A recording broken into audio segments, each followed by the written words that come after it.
In the next 48 hours, game developer Monolith and parent company Warner Bros. Interactive Entertainment hope to gain new insight into a top-secret, unannounced console-based MOBA game that is entering the final stages of development.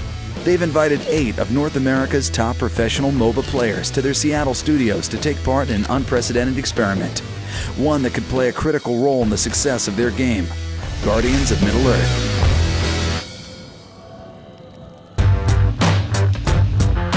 We're really excited to show you the game today. We've been working on this for a while now and been holding back, so you're kind of the first public to be able to see it who are actual hardcore gamers or MOBA players. So we're really excited about that. Before the developers can start collecting feedback, they need to get the pro players up to speed on the game's mechanics and key systems. A couple things we wanted to do was make the matches faster.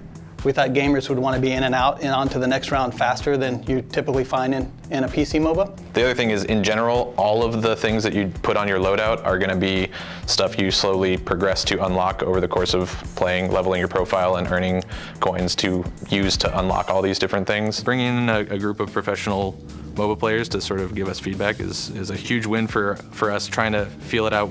Obviously, our day job is trying to make the game.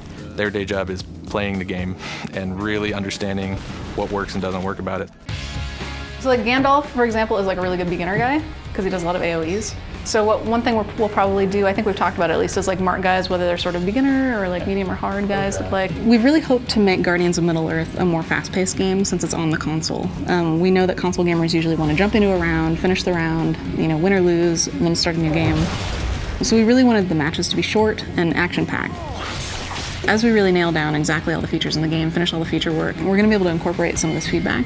And I think also just the perspectives and information that we've gotten from these guys will really help us, in this finishing phase to decide what to focus on and what not to. The goal from the beginning was to make sure that this thing actually satisfies the most hardcore play. And then priority 2 is, okay, now make it the easiest ramp on as possible for new people.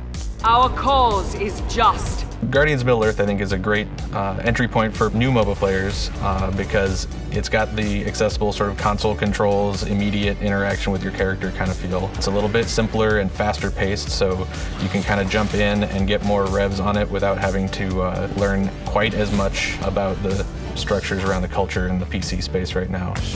With a firm grasp of the basics, the pros are ready for battle.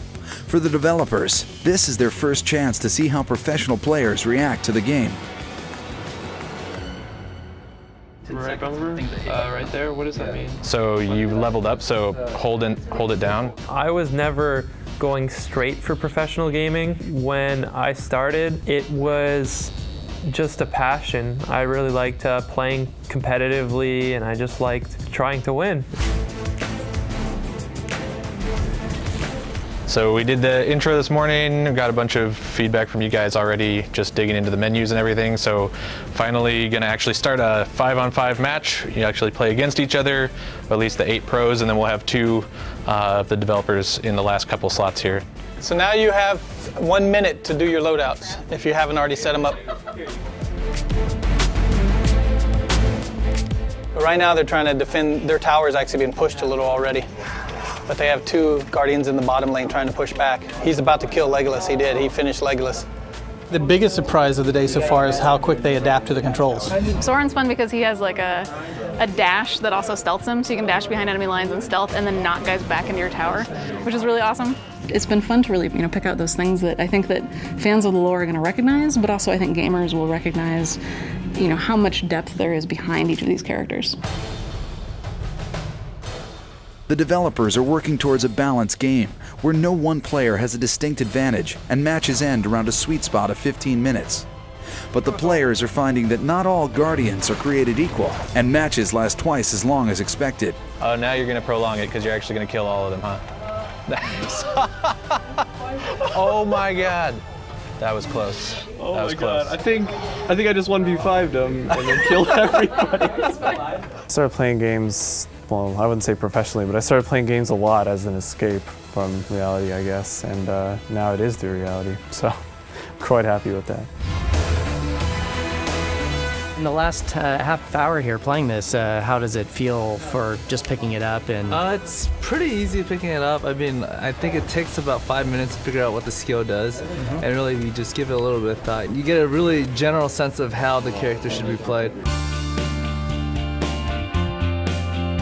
I think the biggest struggle for me was like trying to figure out how to use my ultimate as a melee squishy DPS that also has a melee ultimate, where I'm like, oh man, it's AoE, I want to hit as many people as I'm dead.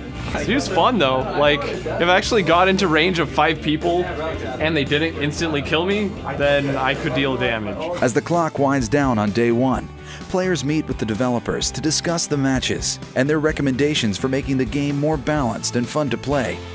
It feels like a little too snowbally. You know what I mean? one of our major issues in the game right now is snowballing, experience levels, where one team will get ahead in experience levels compared to the other team, and it's a very hard pull to try to get the other team back again, to make a shift back if their player skill dominates over the other team. If the team drags it out until level 14, everybody would be at their maximum potential, and it's really just going to come down to who is going to fight better, who's going to perform better in a team fight environment. Essentially, at some point in time, you can't end the game because the soldiers aren't killing towers quickly enough, and people are just wiping the waves, and that kind of stagnates the game as well.